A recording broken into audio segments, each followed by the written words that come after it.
আমাদের ধৈর্য নাই, অল্পে আমরা অস্থির, আছে না নাই? এই দেশের মানুষ খুব বেশি অস্থির, বাংলাদেশের মানুষ খুব বেশি অস্থির। আমি পৃথিবীর অনেক দেশে ঘুরেছি, সেখানে দেখেছি মানুষজন খুব ধীরস্থির ভাবে কাজ করতে পছন্দ করে।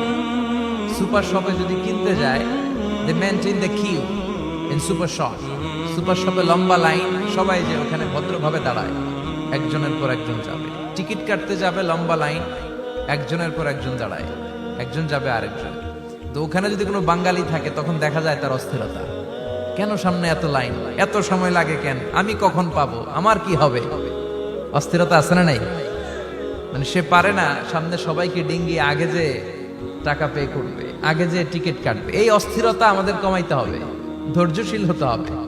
গোটা বিশ্বব্যাপী আমাদের এই বাংলাদেশের মানুষের এই বদনাম যে আমরা অস্থির প্রকৃতির, আমরা ঠান্ডা মাথায় ভাবি না।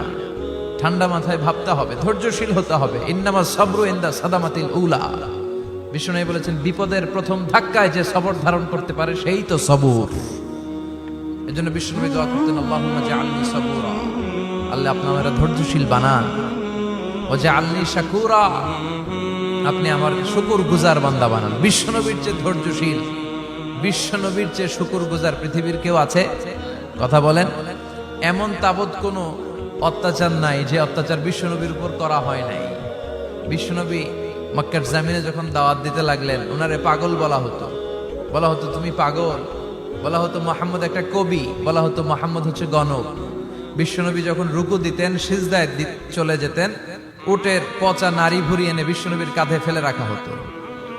বিশ্বনবীর গলার মধ্যে রশি ধরে টান দেয়া হতো। কয়েকবার বিশ্বনবীর এই ঘাড়ের এই চামড়া ছিঁড়ে গিয়েছে, একবার চাদর টান দেওয়ার কারণে, আরেকবার রশি টান দেওয়ার কারণে।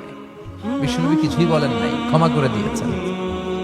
যেই মক্কার শত্রুরা বিশ্বনবীকে মক্কা থেকে বিতাড়িত করেছেন, এবং যেই রাতে উনি হিজরত করলেন, মাইগ্রেট করলেন, উনি কেঁদে কেঁদে বারবার মক্কার দিকে ফিরে তাকায়, আবার যায়, আবার ফিরে তাকায়, মাতৃভূমির মায়া ছাড়তে পারছেন না।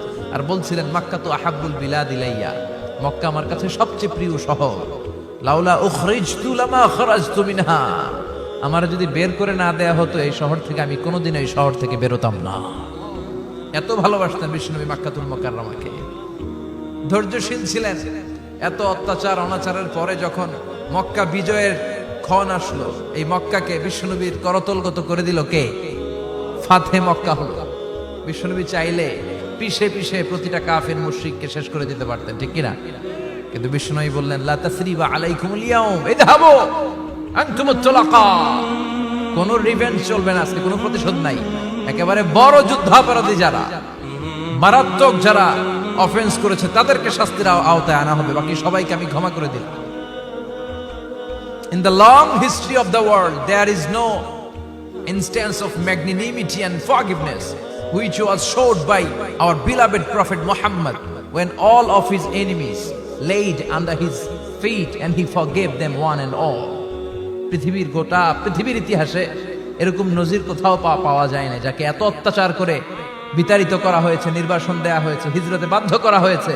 তিনি যখন ওই শহরকে আবার বিজয় করলেন, কাউকে আঘাত করলেন না, আগুন জ্বালিয়ে শহরটাকে জ্বালিয়ে দিলেন না, ওদের বংশকে নির্বংশ করলেন না, বরং মুচকি হেসে উনি বললেন, যাও ক্ষমা করে দিলাম। কি ধৈর্যশীল ছিলেন। আবার দোয়াও করতেন, আল্লাহুম্মা জাআলনি সাবুরা, আল্লাহ আপনি আমার ধৈর্য বাড়ায় দেন। ওয়া জাআলনি শাকুরা, আপনি আমার শুকরগুজার বানান। ওয়া জাআলনি ফি আইনি সাগীরা, আল্লাহ আমার চোখে আপনি আমারে ছোট বানান। ওয়া ফি আ'ইউনিন নাসি কাবীরা, আল্লাহ মানুষের চোখে আপনি আমারে বড় বানান। কি মানুষ ছিল, নিজের চোখে নিজে ছোট থাকতে চাইতেন। আমরা নিজের চোখে নিজের বড় মনে করি, এরকম ডাকাইত আছে না নাই? নিজেরাই নিজে মনে করে কত বড় সাহেব, লাট সাহেব। মান তাওয়াদাআ তারাফা, এটা হচ্ছে সুন্নাতুল্লাহি ফিল আরদ।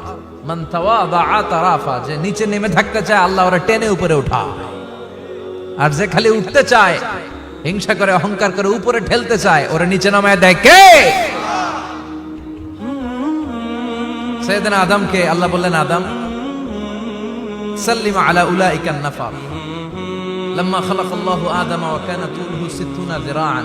নিচে নেমে গেলে যে উপরে ওঠে, আর উপরে উঠতে চাইলে যে নিচে নামে, উদাহরণ দেখেন। আদম আলাইহিস সালামকে তৈরির পর আল্লাহ বললেন, আদম সাল্লিম আলা উলাইকান নাফার, এই ফেরেশতাদের সালাম দাও। কি দাও? সালাম দাও। কোনো প্রশ্ন নাই, আল্লাহ সালাম দিব কেন? ফেরেশতারা আমারে দিব না কেন? আমি আগে দিব কেন? কথা আছে কোনো? যেই সালাম দিলেন, সালাম দেওয়ার সাথে সাথে ওনার মর্যাদা বাড়িয়ে দিল কে? এত মর্যাদা বাড়ালেন যে নূরের ফেরেশতারা মাটির আদমকে সেজদা দিতে বাধ্য হয়েছে। চিৎকার করে বলেন ঠিক কিনা? তুমি মাটির আদমকে প্রথম সৃষ্টি করিয়া ঘোষণা করিয়া দিলে শ্রেষ্ঠ বলিয়া, তাই তো নূরের ফেরেশতা করে আদমকে সেজদা। সবার চেয়ে সম্মান দিলে মাটির আদমকে। আল্লাহু আল্লাহু পড়েন, আল্লাহু আল্লাহু তুমি জাল্লে জালালুহু, শেষ করা তো যায় না গে তোমার গুণগান। আল্লাহু আল্লাহু সুবহানাল্লাহ পড়েন। কি সম্মান আল্লাহ বাড়াই দিলেন। আল্লাহ বললেন, আদম আজকে থেকে তুমি আশরাফুল মাখলুকাত, তুমি খলিফাতুল্লাহ ফিল আরদ, তুমি পৃথিবীতে আমার খলিফা, ভাইস জেরেন্ট অফ আল্লাহ। আল্লাহর খলিফা, আল্লাহর আহকামগুলো পালনের জন্য ভাইস জেরেন্ট।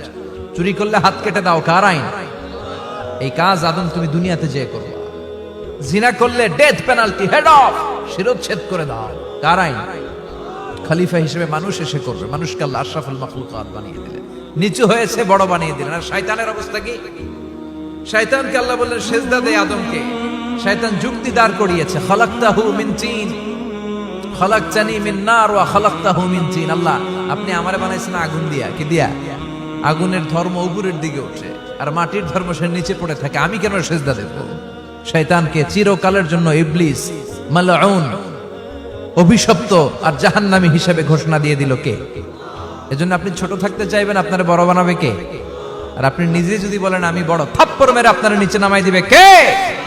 এজন্য বিশ্বনবী দোয়ায় বলতেন, আল্লাহুম্মা জাআলনি সাবুরা ওয়াজআলনি শাকুরা ওয়াজআলনি ফি আইনি সাগীরা ওয়া ফি আ'য়ুনিন নাসি কাবীরা। ও আল্লাহ, আপনি আমারে ধৈর্যশীল বানান, আপনি আমারে শুকরগুজার বান্দা বানান, আমার চোখে আমারে আপনি ছোট বানান, মানুষের চোখে আপনি আমারে বড় বানান। সুবহানাল্লাহ পড়েন। এজন্য সবসময় শুকরগুজার থাকার চেষ্টা করতে হবে। রাজি আছেন তো? যে কোনো মুহূর্তে, যে কোনো পরিস্থিতিতে আমরা শুকরিয়া করব কার? চিল্লায় বলেন কার? আমরা যেন বেশি বেশি আল্লাহ তাআলার শুকরিয়া আদায় করতে পারি। আল্লাহ তুমি তৌফিক দাও। সবাই পড়ি আমিন।